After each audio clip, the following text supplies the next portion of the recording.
everybody. I want to talk about an NVC application that also ties into the Enneagram, which is a personality typing system, kind of like the Myers-Briggs. Um, Arguably, I like to tell groups that when do NVC skills matter the most? Under pressure, when there's stress, especially on a collaborative team, when there's a deadline looming or when something big has gone wrong. Different types of people will respond to the same stressors in different ways. Everybody has feelings going on, but these are sort of like different strategies that fall into three main categories. So I want you to listen to the three stress types and see which one most applies to you. And then also, what about your collaborators? How do they respond under stress? What are your judgments or thoughts or labels of them? Do you wish you responded like somebody else? Or do you kind of think like everybody should be responding to this the way I am? So the first type that I want to talk about is the competency type. So the competency types under stress, they have an instinct to like push away all emotion and just be rational, be data driven, like come up with a plan. And this has lots of pros. Of course, people love that, under stress, they can stay measured. Competency types like kind of keep the whole team moving forward, keep things focused. But on the flip side, the cons, they can come across robotic or misattuned, too focused on sort of like the process and the plan, and they might miss some of the relational needs. They don't always recognize when trust needs to be repaired or built. So somebody might want to be understood first about how upset they are that something's going wrong.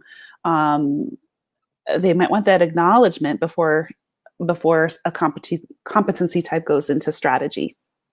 So, for example, if a client is pissed after a missed detail is discovered, they may want more than an action plan. They might want some acknowledgement. They might want to hear that their frustration makes sense, that, say it's that I get that it's a big deal, that I might have a plan for them, but they want to hear that I understand them first, right? So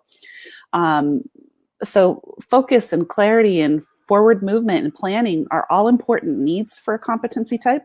And sometimes they could benefit from looking more at relational stuff.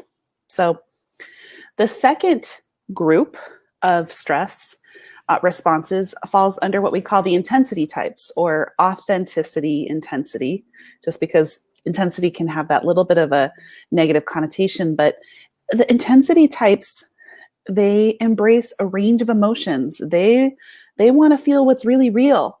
They want that acknowledged. They think that that's an important source of data for whatever might be going on and what needs to be paid attention to in order to come up with a plan.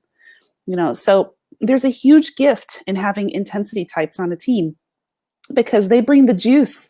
They have power. There's power in emotions, and this supports team sustainability. Of course, intensity types can be seen as dramatic. They can be labeled as sort of overwhelming. They might even be overwhelming to themselves sometimes. And people can kind of dismiss that emotionality, thinking that like, oh, that's not useful here. So like if I'm just freaking out because I realized I sent the wrong version of the presentation to the printer, maybe the rest of the team is telling me it's no big deal. But as an intensity type, I want to know that what I'm feeling is valid. So I want acknowledgement. I want expression. I want to matter. I want to be heard. These are the types of things that make a difference. And then I can go into the plan, right? And then I can kind of focus on what needs to be done. So these aren't mutually exclusive. It's just like, what's your first go-to? So the third stress type is the positive outlook type. And this is the kind that I am. So I know this one so well. We're the silver lining folks. We like to focus there. And,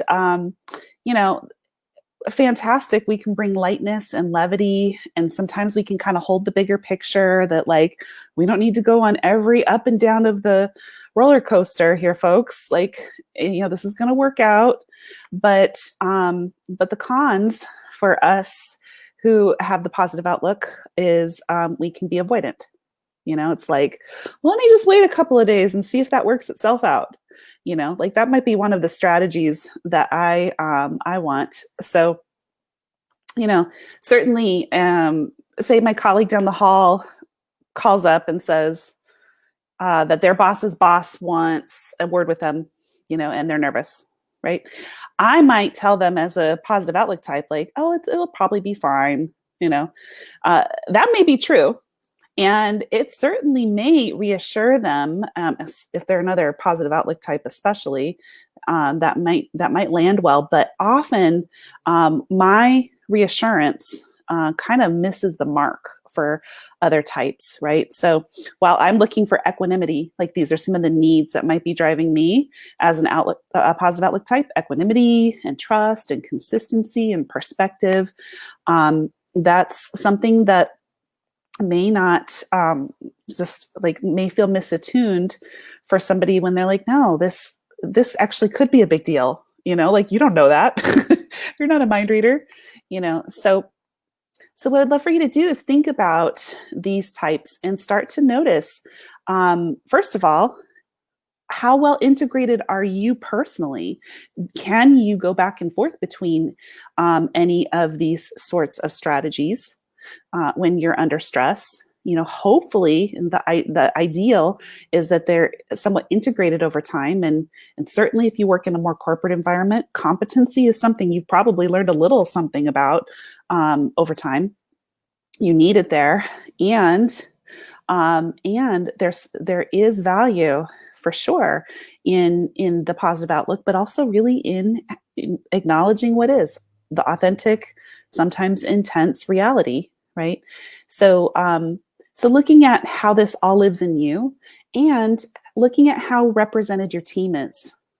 Is there any place where you see two of the types but not the third? Like, that's something important for you to consider, so that you can compensate for it in some way or another under stress. It will support more balance for you if you see all of these as having gifts, and knowing what to do with what can be the challenges. So hope that is a nice little learning chunk for you for today. And if you haven't already, go ahead and join us in the Conscious Communication at Work group, and link here in the email. And we'll talk to you another time.